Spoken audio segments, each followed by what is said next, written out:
All right, so in the second part of our Week 4 lecture here, we're going to take a look at classes and inheritance, which are the key ideas in so-called object-oriented programming. So the idea of a class is that it's a programmer-defined data type. The language comes with low-level scalar data types, int, float, bool, str, and it also comes with several higher-level collection types: dict, list, set, tuple. Those are, in effect, predefined classes at a slightly higher level than the scalar data types. And Python allows us to define even higher level classes of our own.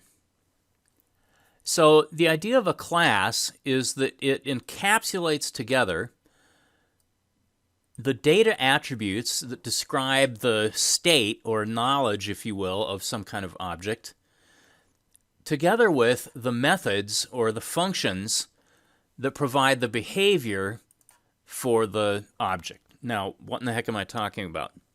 We tend to think of the low-level scalar types in Python as being passive data, if you will.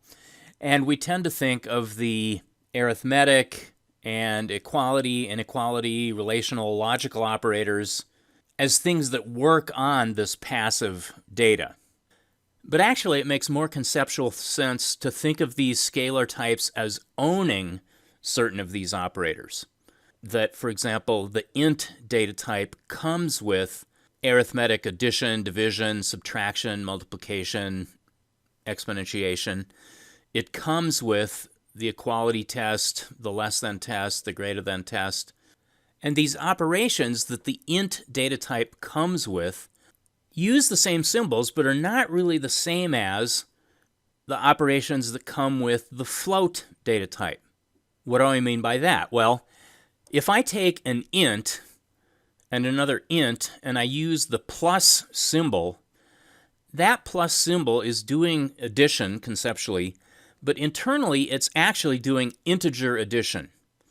And internally within the machine, integer addition is a quite different thing from floating point addition.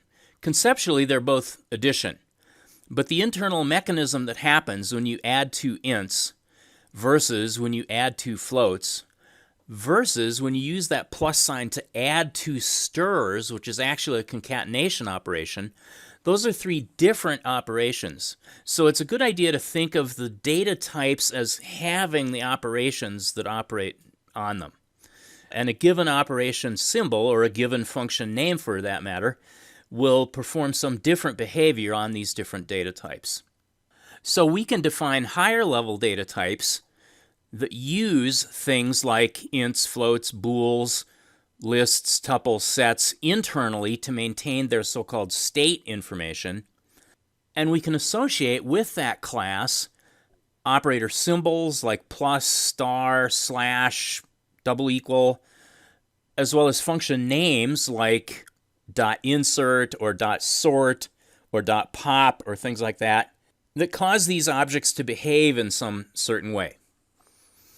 Okay, so in other words, the idea here is to put the primacy of our thinking on the data as objects that have behavior as part of them.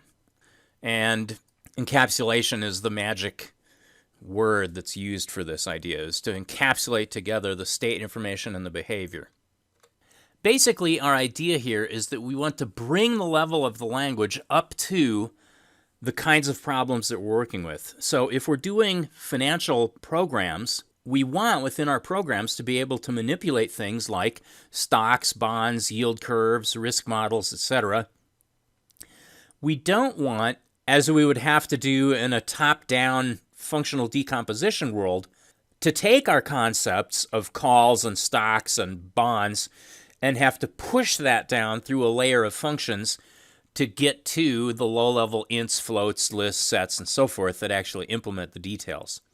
What we want to do instead is to pull those low-level data types by encapsulating them in well-defined classes up to the level that we want to conceptually think of and program at. Another thing that classes provide which historically is what separates so-called object-oriented languages from object-based languages, is that object-oriented languages provide inheritance hierarchies. That is, we can directly describe is a kind of relationships among the data types that our program is using. For example, in finance, we worry a lot about how to calculate correct prices and risks of various kinds of options. We have call options that give you the right to buy some underlying asset like a stock or a bond at a certain price.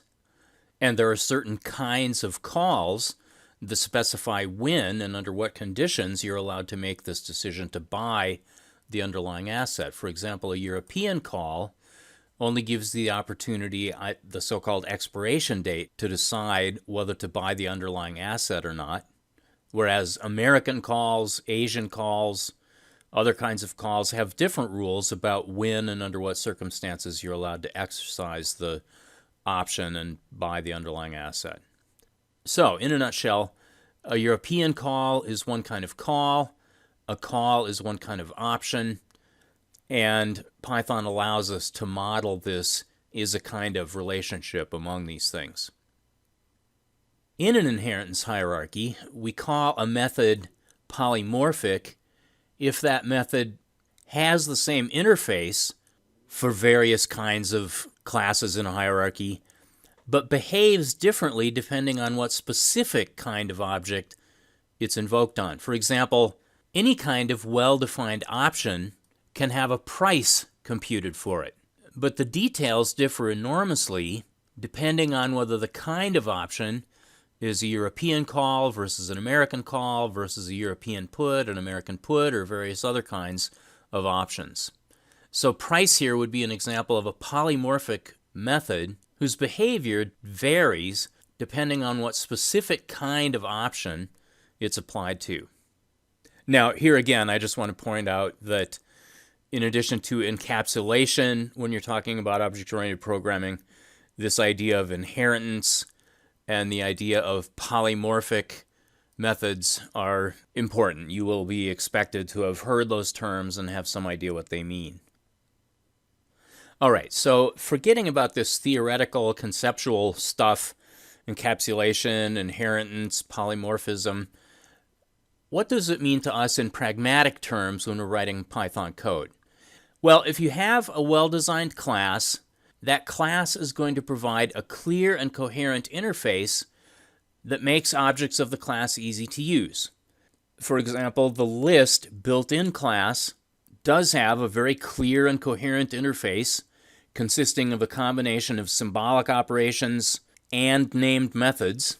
This interface is non-trivial, but it does have a certain clarity, coherence, consistency that makes it relatively easy to learn and remember. This is going to make life a lot easier for unsophisticated application developers who are generally at a lower level of expertise compared with the class and module developers who are developing the libraries that these application developers use. The class reveals everything that an application developer needs to know in order to be able to interact with objects of the class, but the class also hides internal implementation details that the application developer should not be concerned with. For example, if you're developing a graphical application, you know that you're going to need to be able to display shapes on the screen.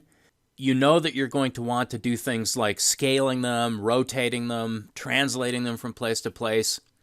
But as long as what happens is well defined in the interface, it should be irrelevant to you as a user whether the person who implemented this geometric shape class hierarchy chose to use Cartesian coordinates or polar coordinates internally. You as an application developer using the class really shouldn't need to know or care about those internal details. Another nice thing about a class is that initialization of objects is handled in a clean and consistent way, so you don't end up with improperly initialized objects in your program. For example, you don't end up with a European call option that has no underlying asset associated with it. All right, so let's get into the details of how we go about defining and using classes in the Python language. So half of our job when we define a class is going to be to define the methods that provide the behavior of objects of the class. These methods are simply function definitions, and each method automatically receives a reference to the current object itself. You must define each method within a class to have at least one parameter that refers to the object itself, and purely by convention, but it is quite universal and people would be puzzled if you didn't follow this convention, that first argument is named self.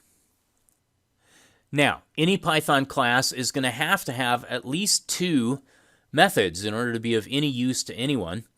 The first is a so-called constructor method that creates an object belonging to the class.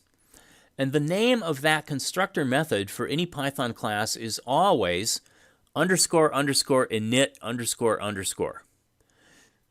In addition to the self parameter, which should be the first parameter to the init method, you can then pass additional parameters to initialize the remaining internal state of the current object.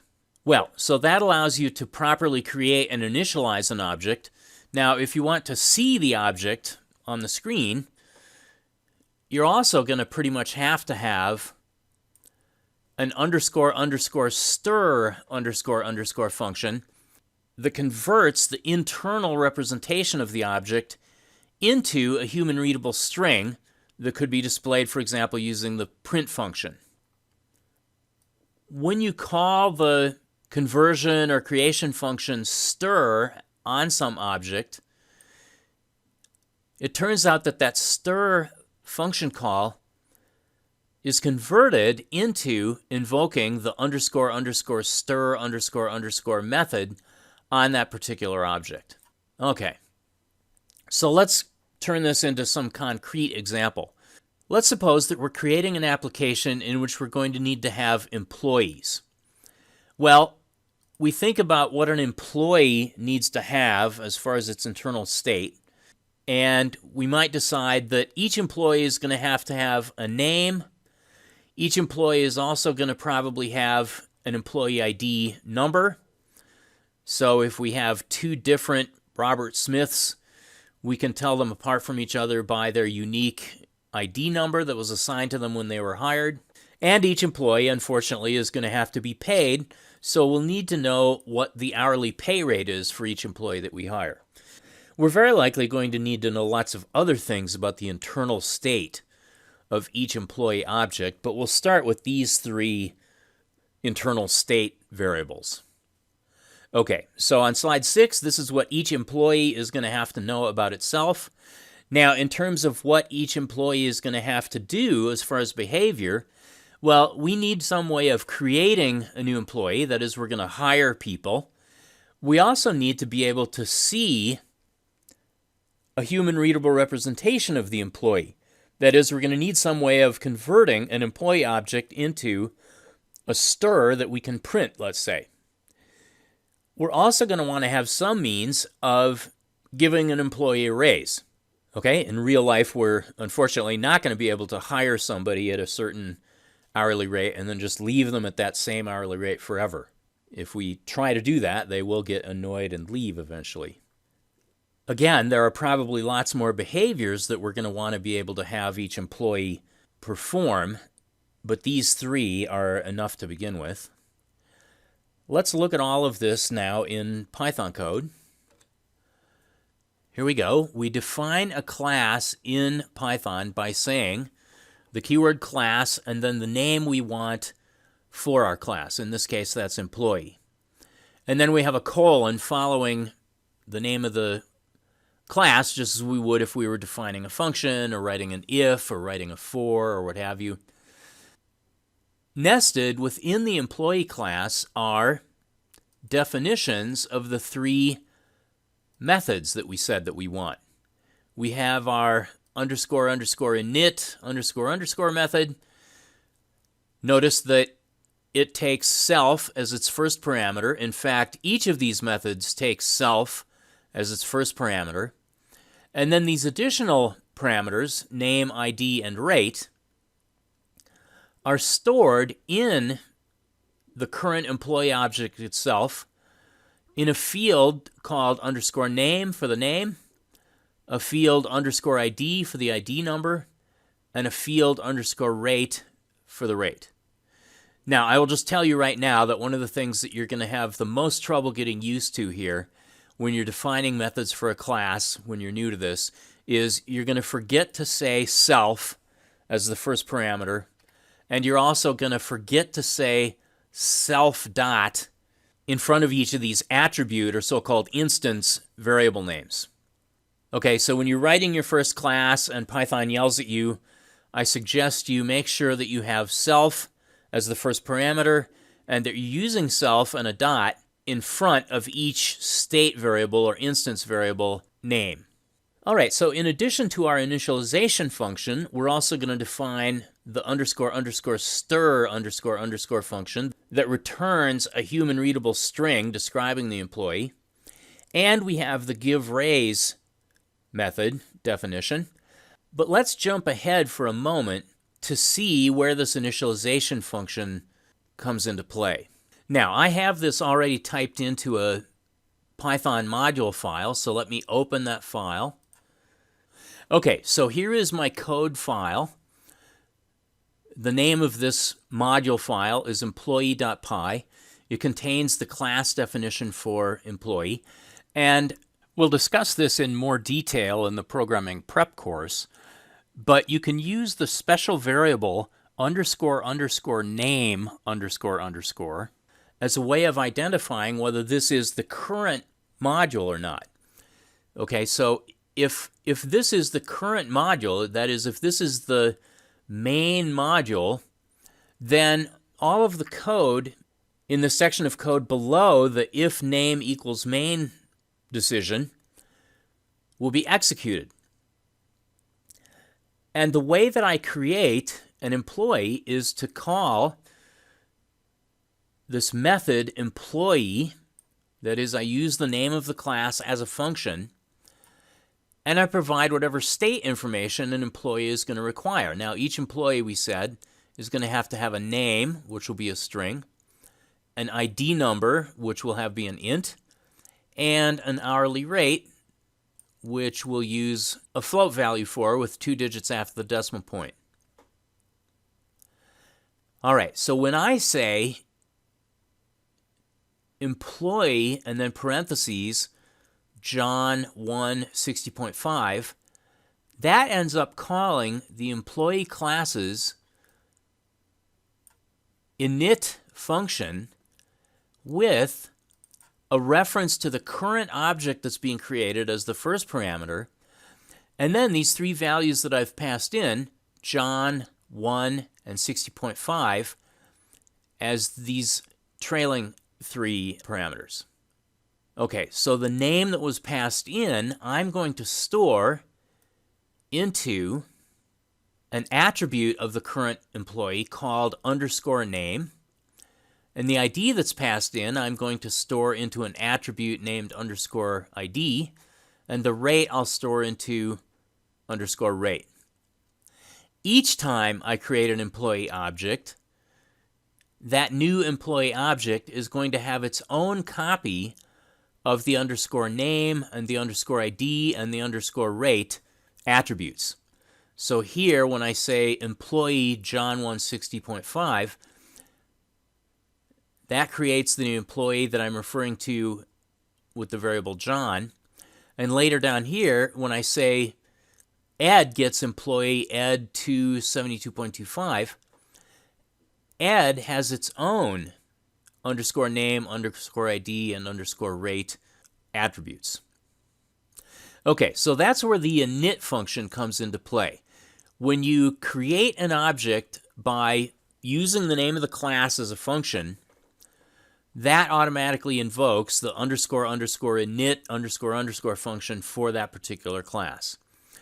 And the argument values that you pass in become the parameter values of the trailing parameters, and you typically will use those to establish initial values for the internal state, so-called instance variables of this current employee object that we're creating.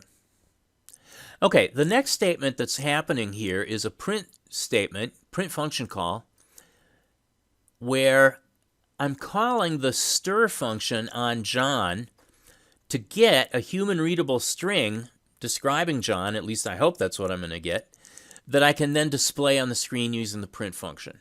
Well, this stir function call, as I said, gets converted into calling this underscore underscore stir underscore underscore function, and John will be the self object in this case. What I need to do in this underscore underscore stir underscore underscore function is to return a string representation that describes John. So I'm going to say that the ID is, and then I'll convert that integer ID number into a stir. Remember that plus for stirs is concatenation. So I'm going to have ID 1, comma, name colon, John, comma, salary colon, and here I'm using format to get a floating point number with exactly 2 characters after the decimal point to represent John's rate. Now, when I run this program, okay, slide 8 is my class definition. Slide 9 is the test code. And when I run this test code, what's going to happen here is that John is converted to a stir. That stir is then printed. And my output looks like ID 1, comma, space, name, colon, John, comma, space, salary, colon, 60.5. All right, let's confirm that. I'll actually run this module now by pressing F5. Okay, now I was a little suspicious when I looked at my slide here on slide 10 because I did request 2 digits after the decimal point. So what actually comes out is 60.50, which makes more sense as an hourly rate than 60.5 does. Okay, so that's the init function, which is invoked when we create an employee object, and the stir function, underscore underscore stir underscore underscore, which is what gets called when we use the stir top-level function.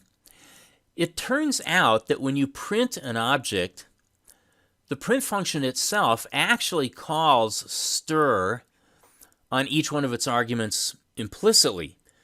So it's actually redundant for us to have called stir ourselves. We could have just said print John, and that's equivalent to saying print stir John.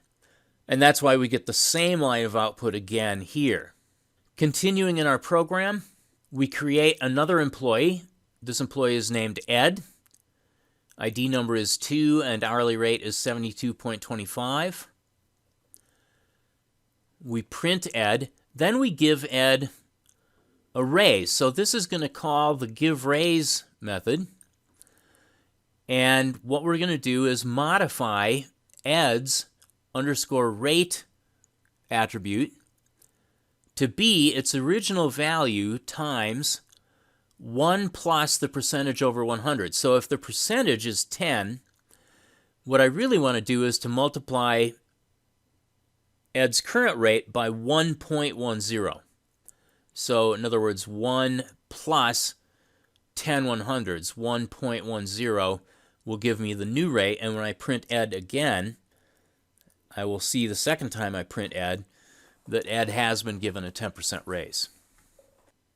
Okay, so that's a very simple example, but it does illustrate the idea of defining a class, defining 3 methods for that class, importantly including the init method as well as the stir method, underscore underscore stir underscore underscore.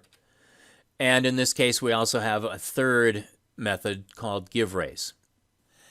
Many object-oriented languages, such as C++ and Java, have what are called access specifiers that prevent code outside of a class from messing around with the attributes inside of a class.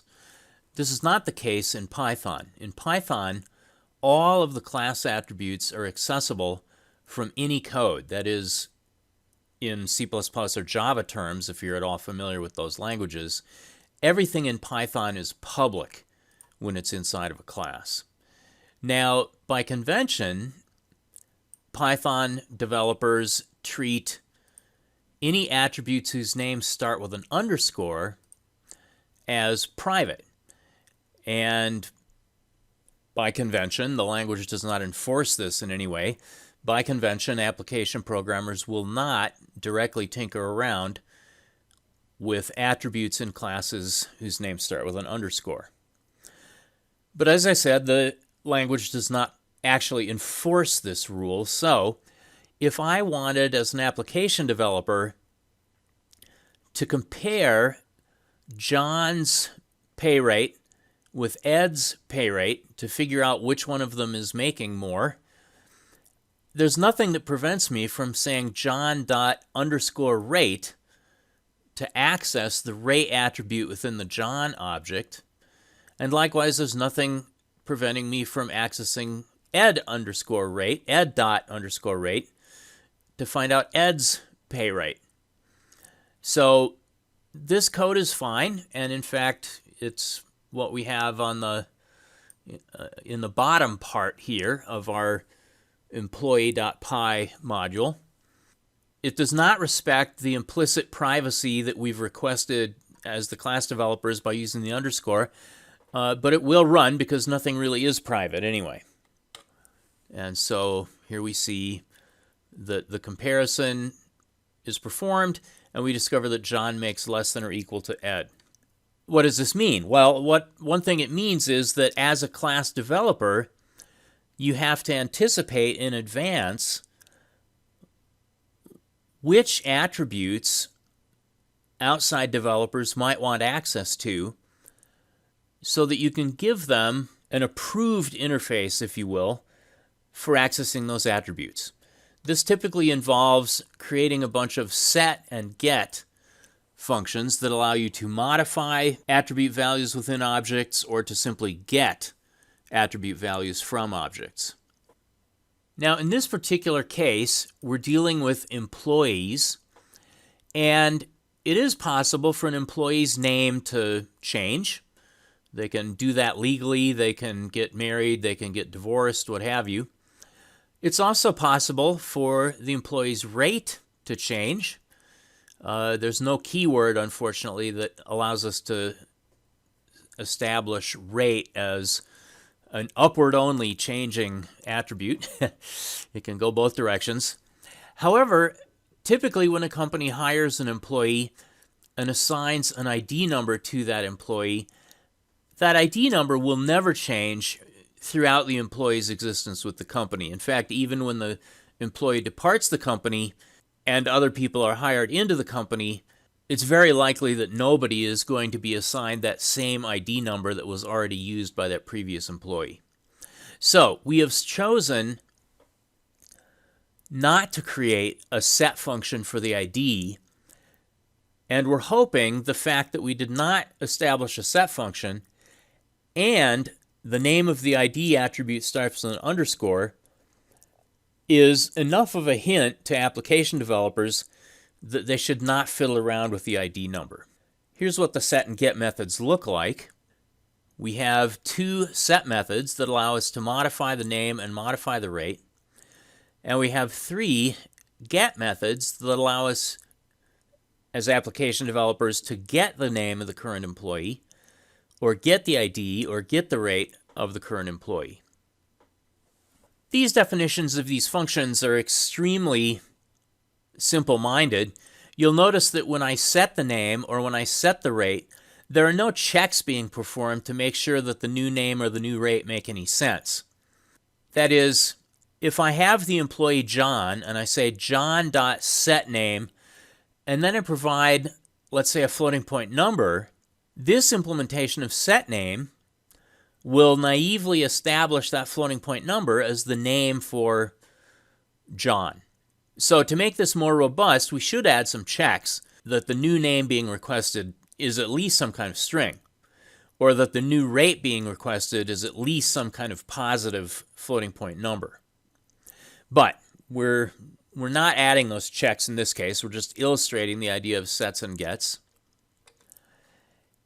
And here is a revised version of this code that compares John's hourly rate to Ed's hourly rate using the approved interface functions, the get functions.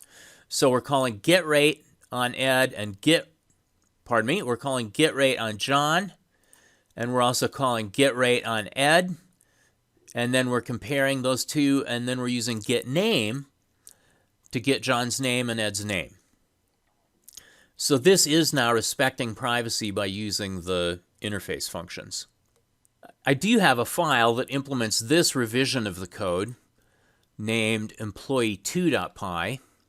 Here is employee2.py, and you can see that it's the same as employee.py, but we have added the two set functions, we have added the three get functions, and we have revised the code comparing John and Ed's rates to use those get functions rather than directly accessing the attributes.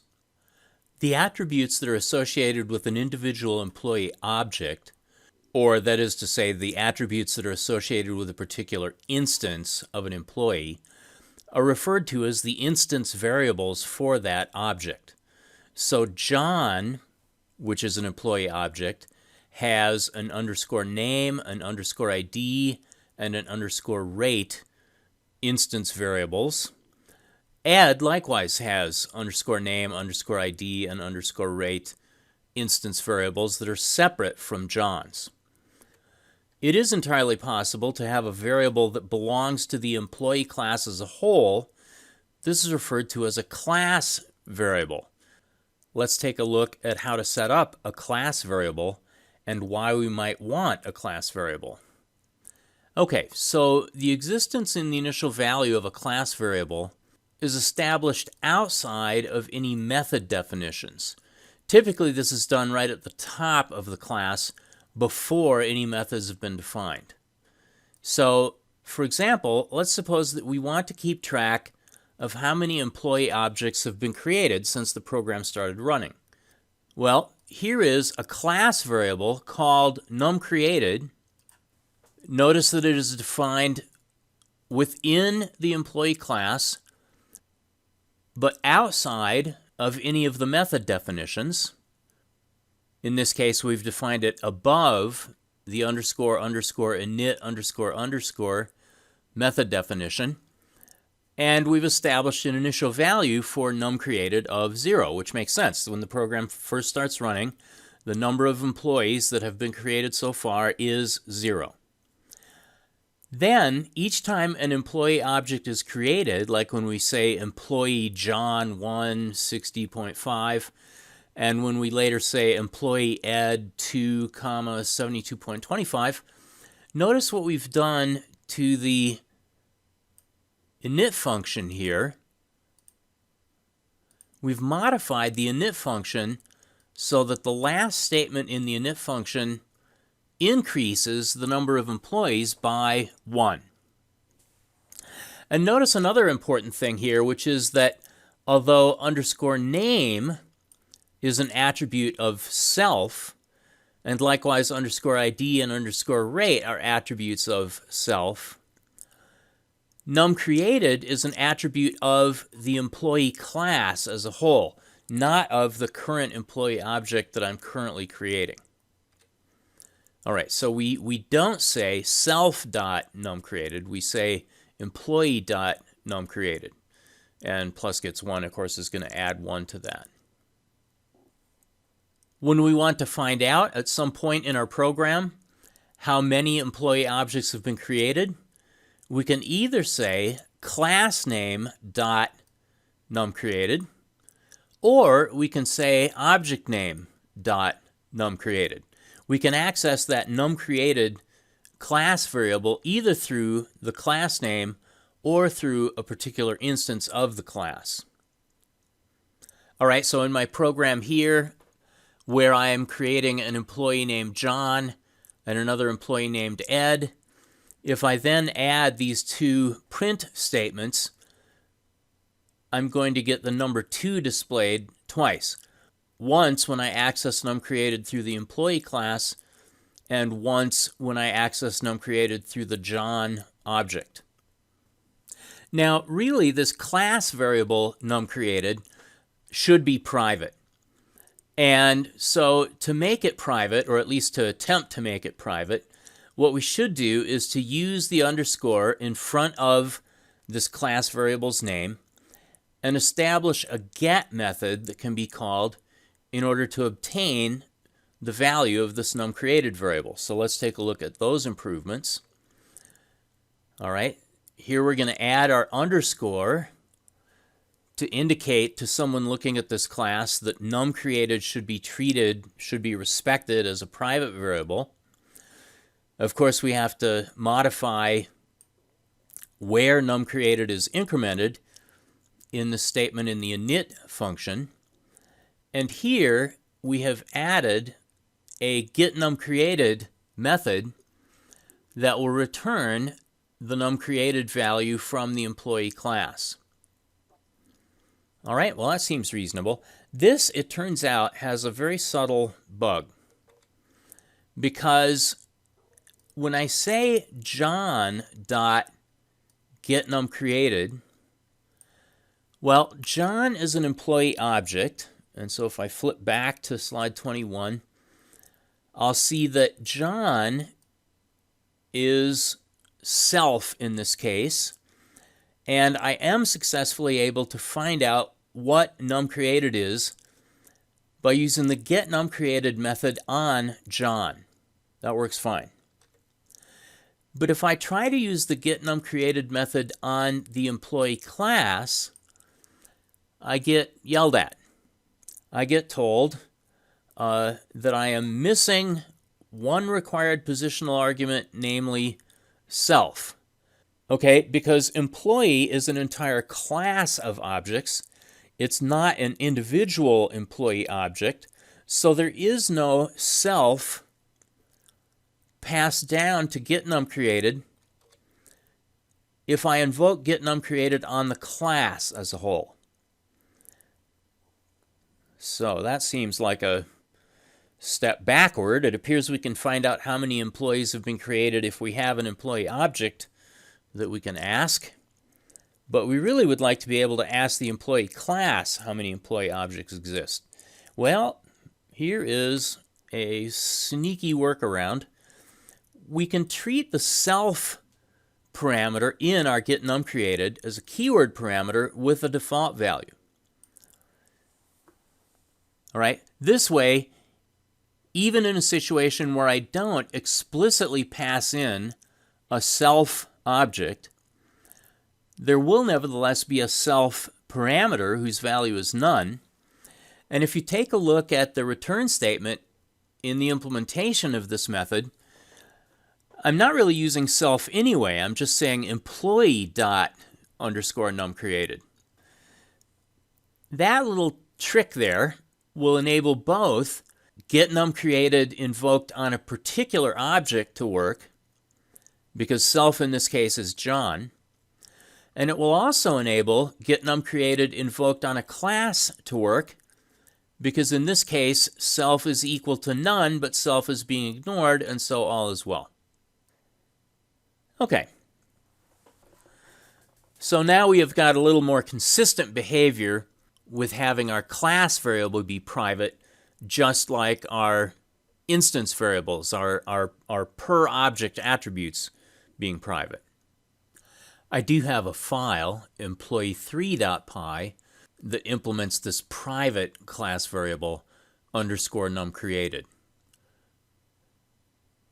All right, well, the last thing we're going to look at here in this lecture is inheritance. The idea of describing one class as a kind of some other class. As an obvious example, we have an employee class that we've been working with, and a manager is a kind of employee, but a manager also has some additional knowledge that regular employees don't have or don't need, and some additional responsibilities or behaviors that employees don't have.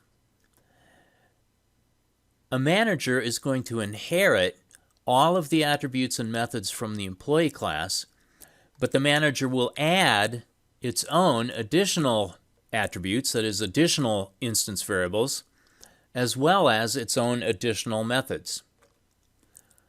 Here we have our employee class being imported with the abbreviation EMP, and the way I specify inheritance in Python is to say class manager, and in parentheses I specify the class that the manager class inherits from. So the manager class inherits from the employee class described in the EMP module, that is, in the employee module.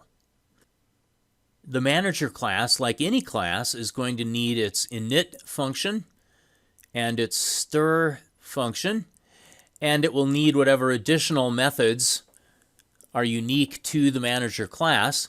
In this case, we're going to say that a manager has a budget to keep track of, so we will have a set budget method and a get budget method associated with the manager.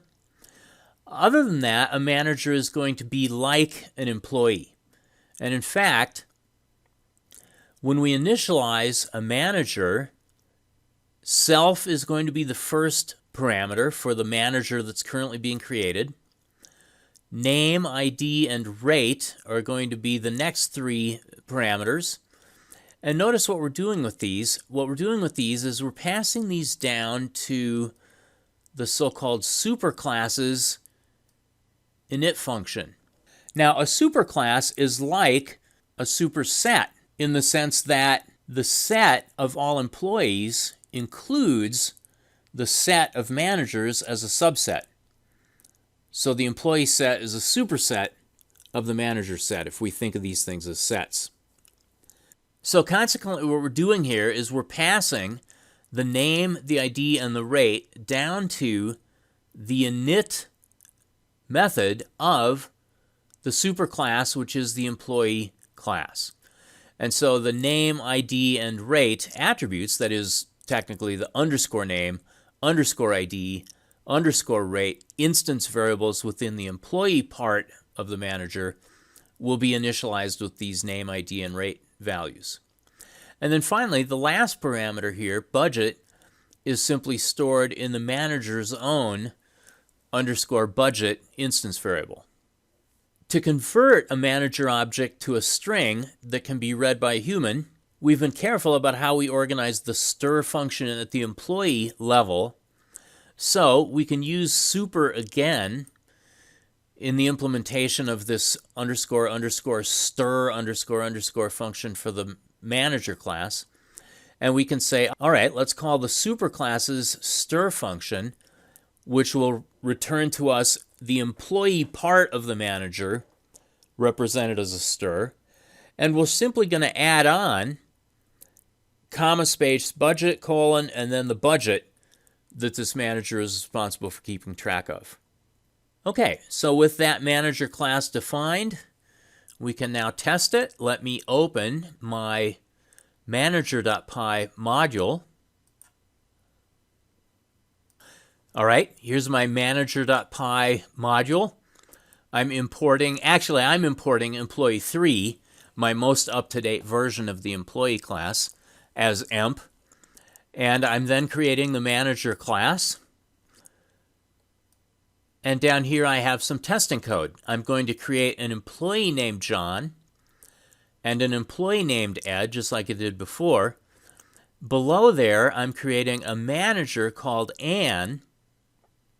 And notice that the manager constructor function is being passed Ann's name, Ann's ID number, Ann's hourly rate,